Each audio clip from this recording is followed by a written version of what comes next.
Toon Jam. Toon Jam. Hello and welcome once again to Toon Jam Pod. I am Matt. And I'm Jamin. Toon Jam Podcast, I should have said. I got so carried away with that's our @ tag. If you need to follow us. Toon Jam Pod. Toon Jam Podcast. Yeah, we have just done our 100th double-parter episode. So it was kind of a case of where do we go from there after our award ceremony. We didn't want to just hit back up with the norm. Yeah, so, or just finish completely, because, 100's a good run. Yeah. you know what they say, 100 and done. That's it. But not us. We like to flog the dead horse. So let's keep going. And we have decided, we've talked about it before, but we're doing a run of MTV cartoons. So we'll be going through a few of theirs, starting with Aeon Flux, if you hadn't already gathered. But we'll be doing a few of these. I think we've got sort of 4 or 5 laid out. Yeah. To follow, and who knows, maybe there'll be more. Maybe there'll be less, but probably not.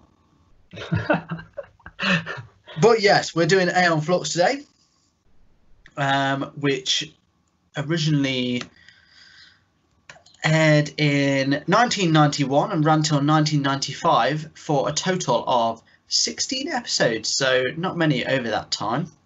No, The first season was 6 parts and they were 2 minutes each. The second season, 5 episodes with only 3 to 5 minutes on their runtime, and then season 3, which was 10 episodes, which were about 30 minutes with commercials. So a bit of a weird, it's a different approach to what we're used to. But that goes sort of hand in hand with the show itself, which is a different approach to what we're used to. It's set in the year 7698 and is the aftermath of an environmental collapse that killed nearly all of the global population except 2 border cities located in what used to be Eastern Europe. The main character, Aeon Flux, is a secret agent of the nation Monica, skilled in assassination and acrobatics. So she's basically spying on the other place, which I can't remember the name of. Bregna. There you go. It's an American avant-garde science fiction animated television series that aired in 1991, as I've said. It later was made into a film, a comic book, and a video game too, and originally premiered on MTV's Liquid Television, which was a sort of water cartoon for MTV, an experimental animation show, and that's where it got its 6 short films for its first series, and it was created by American animator Peter Chung. Bit of background info for you there. So, Aeon Flux, had you ever seen this before?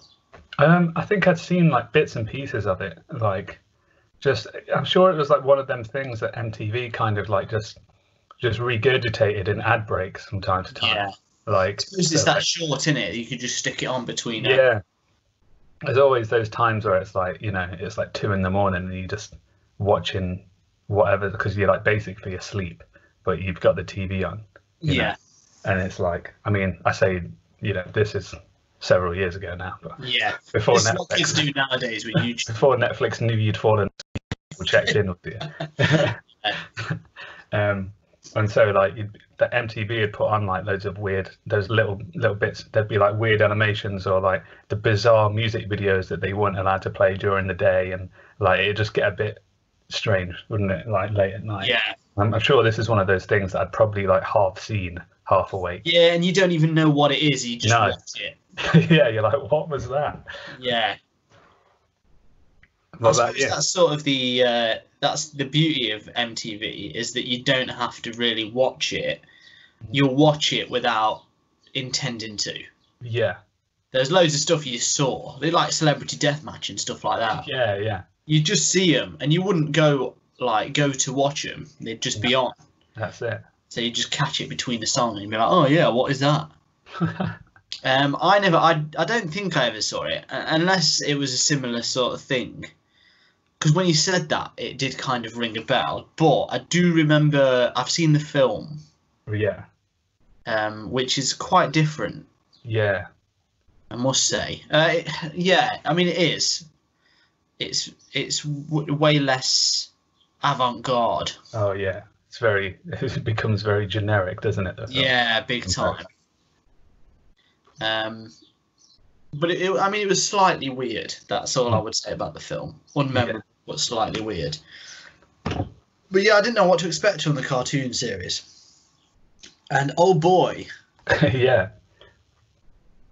Well, was it a trip? it is avant-garde after all. It really is, isn't it? It's a very strange show. Mm. I'll say. It's like. I mean, there's no question whatsoever. It's an adult cartoon. Yeah. Not for children in any way. So I watched 3 of them. You watched a few more, didn't you? Yeah, I think I watched like 8 or something like that. But we made sure we watched the first sort of the pilot. Which is about 10 minutes, isn't it? That's it. And then the rest of them are like all under 5, pretty much. Yeah, they're like 2 to 3 minutes, aren't they? Mm. But yeah, we intended to only watch the first episode, but it is so strange. Right. I personally had to carry on watching it just to see if I felt like just watching the one was like, I don't know, it didn't give me the answers, and then watching a couple more, I understood it a little bit more. Yeah, and yet also a little bit less. Yeah, it's like, I mean, if of all of the things we've watched, this is the closest to what I would say is like. I would say this is a work of art. Yeah. But not necessarily, the way people just say it, like, oh, this is a work of art, like, this is amazing. But in the way that it takes some interpretation, and you really have to think about it and sort of stare at it for a bit. Yeah, because it's like you're not given any guidelines, are you? Like, there's no dialogue. There's nothing on screen that's like giving you information other than like what's happening. It's not like there's subtitles, or it's like, even in a comic it'd be like, there's a time and a place would come up in a panel or whatever, or or give you some frame of time, but it's literally just like things start happening and you just have to kind of figure out what's going on. Like just reading all that stuff about the sort of war between the only surviving nations. I didn't get that at all. No. From the cartoon itself. You get that it's not like, in the present. Yeah. Or in a world that we know at all, but you just kind of go along with it. Yeah. What did you think was going on? Like, what was your sort of interpretation of it? Well, I could tell she was some sort of an assassin. She's after. So I mean, you're watching her. She kills so many people. Yeah. Like, so the start, there's just like pools of, like, not even pools, like rivers of blood. Yeah. Like, there's people drowning in it. There's that much. But they're obviously like drugged by something. And they're trying to get this suitcase. Am I right? Yeah, I think so. Yeah. So I sort of gathered that, and this other guy's trying to get the suitcase, or has the suitcase that keeps like necking other women. Yeah. And then so there's a lot of just sort of violence and killing up until the end, and like sneaking around, and then we see the sort of news infomercial about the virus that this guy's spread with his weird bug that keeps in his finger. Yeah, this is real. I'm not making this up or being glib. But yeah, and then he has the cure to the disease that he's spreading, and then becomes like this basically world leader. You can see it in that he's on the money at the end and stuff. I think the bit, I mean, when it comes, I mean, that all seems fairly straightforward, but it's when she's obviously trying to kill him, you think. He's the target, but then she dies at the end. This is where it got sort of very confusing. She dies and then ends up being reborn or something. Like when she dies, these kind of guys burn down a house and stuff, don't they? They just torch everything she owns, destroy the body. So you think, oh, she must be. They've got loads of them, so they've obviously got loads of agents that they're just not bothered about. But then she's like reborn into this weird heavenly environment, and then she goes onto like this weird chair, and this bizarre blue guy starts licking her feet, and she's like, oh yeah. And then a guy picks up a foot porn magazine with her on the front. That's kind of the end. And this is what I mean. It was very. I don't know what to take from that, to be honest. I really struggled to get an idea of what that meant. What was your notion? I mean, a lot of that was like, you sort of had to piece those bits together. I think it was some kind that's of the like actual plot, isn't it? Essentially, I've not given you any insight whatsoever. It's a very dumbed down version of it. It's my take on it. But yeah, I figured she was some sort of like clone or something, because like like essentially they had a few of her, but then they had to just like torch all the stuff to like get rid of the last one or something like that. I thought all the soldiers were maybe clones until they started taking off their helmets and they were different people. And I was like, oh, okay. But yeah, some sort of virus going around. That guy seems to be like the top of the stuff, because like his face is on the banknotes, isn't it? So it's like, is he the president or something? Well, I think he becomes it at the end, because that other guy that she's not trying to kill him, is she? I don't know. Isn't it that other guy, that weird, the guy that's like, is he dead in the bed at the end? Right. So there's this other guy. Sorry, I didn't explain this. In the room he's in, watching the news with this woman he's been necking. There's another guy, and I think he's dead on the bed. Right. And I think he was sort of in charge of everything. But then he takes his place because he has the cure to the disease. Right. I think.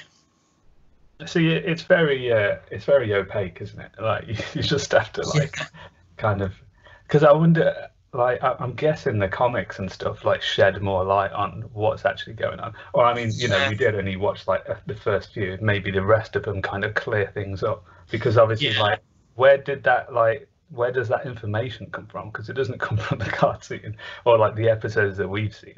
It's like you just have to maybe there to do a Q&A with what's his name, Peter Chung afterwards, and be like, so what was that all about? And he's like, well, let me tell you. That's what you want in it. You want the answers. I think it was the sort of foot fetish stuff. That's what really threw me. There's definitely like a sexual undertone to everything. Like I figured that was just, you know, that appealed to the horny teenagers of the 90s or whatever, like like MTV crap. You know, we just trying to figure out what it means though. That like I get the rest of it. Yeah, fine, no worries. Like sort of part of it, and it's weird, whatever.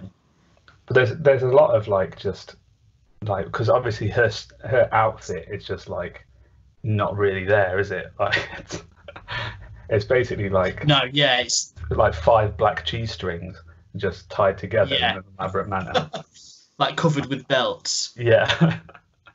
And she's always in like the most awkward like positions as well. It's like if you were wearing that, if you had to wear that in front of people, she's in all the bodily positions you wouldn't want to be in if Yeah. if you were wearing that outfit. But in the same way, like it's not attractive. No, no.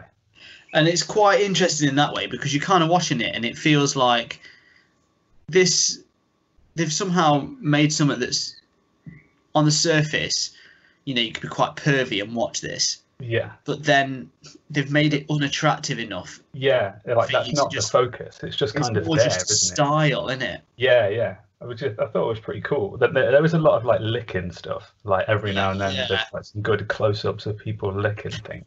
So I don't know. It's clearly somewhere there, but it's not the main attraction. But it is pretty weird that kind of element is in there as well, because it just adds a little something else, doesn't it? Because it's not just a sci-fi at that point. Then it's like, oh, it's this Yeah. weird like bizarre horniness to it that you're like, oh, that's odd.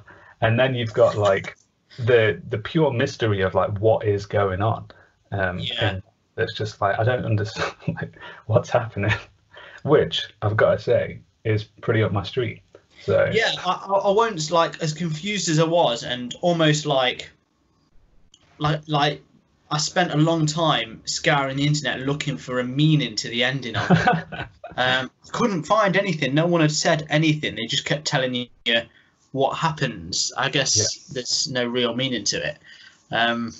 If anyone watches it and has any answer, that would be wicked to send in. I'd love to know. But it wasn't a bad thing. I was genuinely interested, and even though I still don't feel like I get it, I watched more out of intrigue. But then as you watch more, so the first sort of season, she dies at the end of every episode, doesn't she? Yeah. Apparently, this was because Peter Chung never intended to make any more episodes, and he felt the best solution was to have her keep dying. Right. So later on in the half-hour episodes, she only dies once. Right. Whereas in this, she dies at the end of every episode. Yeah, I thought that was kind of cool. Like that, it's sort of like it's almost like it's like imagine if James Bond was in like episodes of like 5 minutes, and like each movie was like a film, but he just dies at the end. Yeah. Because he doesn't complete his mission. So it was almost like she was finding stuff out. Yeah. So like even though she was about to die, she kept trying to find stuff out, and then you kind of think like, is she learning? Yeah, yeah. It made the same memories. Yeah, there was a few where there was some really cool like little loops that it generated. There was like one with like a camera system where she was like trying to see what was on the camera, and then there's one where she was like falling down. She like fell. And she's got those sort of binoculars that she keeps looking, but she knows she's about to die. That's it. She's trying to see what these guys are about to pull out of this thing. And then there was one where they were like in a lift, and she had some guy handcuffed on. And she keeps like leaving the door to shoot at one guy and then stop this like crane from lifting something out of the ground, and she has to keep doing it like every time they hit the next floor. It's dead weird. But it's just like it makes this like this loop continue going, which is a sort of like how how the series goes. Really, it's just like a loop of her dying. It felt like you say, like it felt artful in the way that they'd executed it, because it felt like there was more to it than just the weirdness that was on screen. Like it's just loads of layers to it, whether it was intentional or not. It was like, oh, that's quite cool. Right. Yeah, and it never felt like they were doing it for the sake of it as well. Like even if you don't get it, it felt like there was meaning behind it. Yeah. Which is satisfying in its own sort of right, because often you'll watch things and you know that it's like it's trying to be smarter than it is. Yeah. whereas this made you feel slightly dumb. Yeah, you're like, what? I feel like I should get that, but I really don't understand it. It was like reading a Grant Morrison book. Yeah, yeah. You're just like, what? But Yeah. like, yeah, wow. Wow, man, I don't get it. And I liked it. It was the weird. There's loads of weird stuff in it. You know, like there's one where she's got that tooth compartment Yeah. that she keeps a tiny piece of paper in. That like the other. So the guy that's usually the villain, Mm. who is the guy that is now that became the leader of the nation. Mm. He was like at one point they're snogging, Mm. but then at the next point he's killing her. Yeah, it's very like it's very confused, that relationship. Don't Yeah. know what's going on. But It was just like, what is going on? mm. But again, you feel like there's more to it than you're being shown That's it. in a smart way. Yeah, and I think the lack of dialogue is definitely a plus, because it's like it adds obviously lots of question, but it also it forces you to like focus more, doesn't it, Yeah, on what's happening? Like how you were saying that like Primal did that very well. Like yes, this kind of does it in a different kind of way almost, because it's like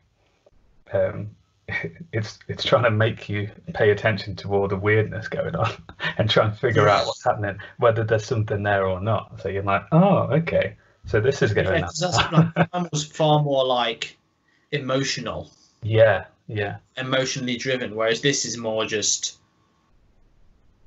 driven on bizarreness. Mm. It was really interesting.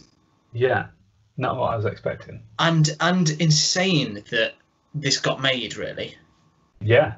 You know, when you think like how on earth did this? How do you pitch that? Yeah. How do you pitch any of it? The only thing I can think is literally like it sold on the fact that there was loads of violence in it, and it was pretty sexual. Yeah. Could be. And they just thought like MTV crowd, yeah, that's fine. That'll do. Well, Peter Chung had apparently worked on Turtles and Ring Raiders, classic 1989 TV series, and also Rugrats, like around the same time as well. So I guess he had a bit of clout. So that's crazy though to think that he worked on those. Worked on Rugrats, and apparently did character design on Rugrats. Yeah. Like anyone that looks a bit weird and wonky in Rugrats, it's probably got some of his influence in there. Yeah, you can actually kind of see that though, because I know him and what's the lady that also did Rugrats? I can't remember. Basically the showrunners for like Rugrats and Ariel Monsters and stuff like that. Oh yeah, Arlene. Yes, they were like well into like European art. Right. Yeah. They're sort of the weird designs for the monsters came from. Yeah, that makes sense. But this looks like very weird, like European comics from that era. Yeah, it says that he's massively influenced by like Mobius, so it's like everyone was at that time, frankly. So like, yeah, well, this does feel like it could be, you know, a Mobius book. Yeah, it does, doesn't it? Yeah.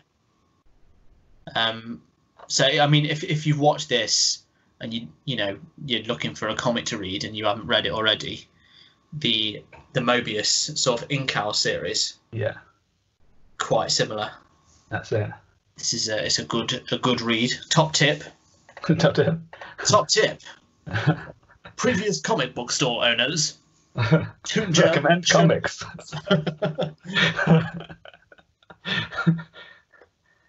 But yeah, a really, really interesting show and an absolute sort of. It's probably of everything we've watched the most different thing. Yeah, absolute curveball on the animation.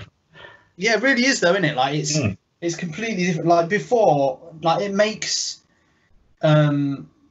Primal look almost normal Yeah, in its I'm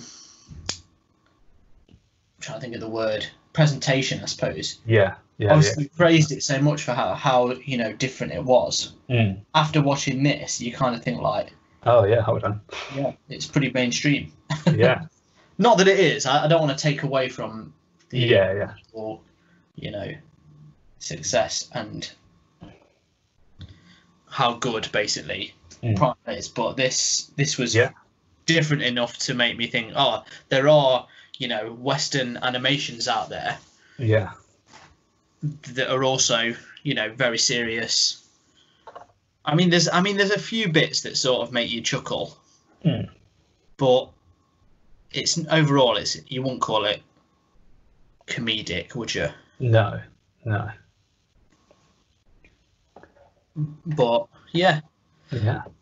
All right then. Well, shall we move on to our ratings? Yes. Hi. So yeah, we're really excited to get this movie version of Aeon Flux off the ground. I don't know how much you know about it already. Well, you can guarantee I've been doing my research. We've already got Charlize Theron involved. Oh, that's great. I've spoke to Mr. Chung about the show, and I love his work on Rugrats. So we've really got some excellent headway made so far. Okay. Well, I mean, this is a little bit different to Rugrats, I'd say. It's a slightly different. Of course. Yeah, different vibe. But so if I give you sort of, the sort of main core elements to what Aeon Flux is really about, what it really is. I mean, we've already got a pretty good idea, but I'm happy to, go over that with you. Yeah, that would be great. So, I mean, first of all, we've got the timing of the show. We really started off with 3-minute, really tight little bite-sized versions of the story. So just little chunks. So I mean, it'd be cool if we could sort of add that into the film somehow. If we could just get the Yeah, don't worry. It will be a nice tight film. Right.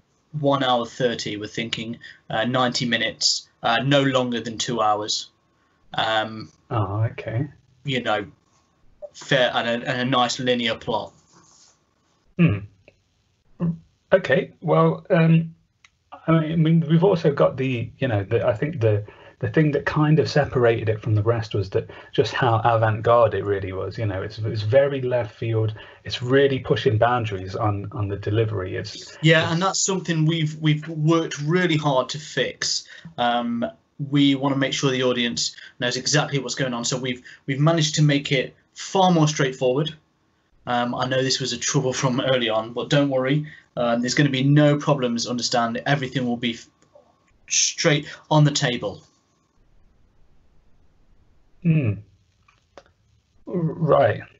Well, I mean, I suppose that there is also the one part that I think makes it different as well is you've got the sexual undertone there that can be quite overt. Well, I mean, have you seen Charlize Theron? Yeah, I've seen her in stuff before. She's a really good actress. Yeah, exactly, and she is, let me just say, beautiful, and that is something that we won't really need to do anything else with the entire sexuality. She will be head to toe clad in sort of a black pleather. You won't see anything other than that really. Because the original outfit is quite, there's a lot of flesh on show, and I think we fixed it. We've covered her up. Plenty of people. We've tried to make it more family friendly. I mean, don't worry, it's not going to be a kids film, but kids will be able to see it. Okay. Well, I mean, we've also, I guess, the last thing that really would make it more Aeon Flux, I suppose, is just how much it had a violent element to it There was lots of blood. There was rivers of the stuff at some points. Just lots of gun violence. Just bodies laying all over the place. So as long as we can very much taken that to heart. Don't worry. We've got there's a scene where she gets the nosebleed, and let me tell you, it streams right down the side of her face. There'll be blood from the crown, and definitely we'll have a few bandages, some with blood stains on them, so it'll be slightly red. And then when there's no blood, you can guarantee explosions, special effects galore. I mean, this is what the people want, and we're giving it to them. Aeon Flux in all of what it can be. Yeah, sounds like okay. Well, I mean, you're the director, so I guess we shake on this. Yeah, I mean, let me just put it to bed. Your worries can go out the window. This is going to be a film for the masses. It'll be, you've seen films like this before and you've loved them. It'll say on the adverts, from the creators of Rugrats. It'll pull people in. You'll be making money. Let's shake. You won't regret this. Okay, so it's time to rate up this bad boy. So here at Toon Podcasts, you may already know, you may not, but we have a 3-point rating system that goes as follows.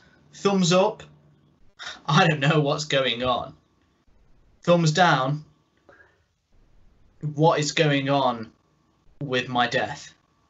Shaky middle, oh, I'm in a magazine. Yeah. So good, bad, in the middle. That checks out. So Aeon Flux, an interesting one. What are your thoughts?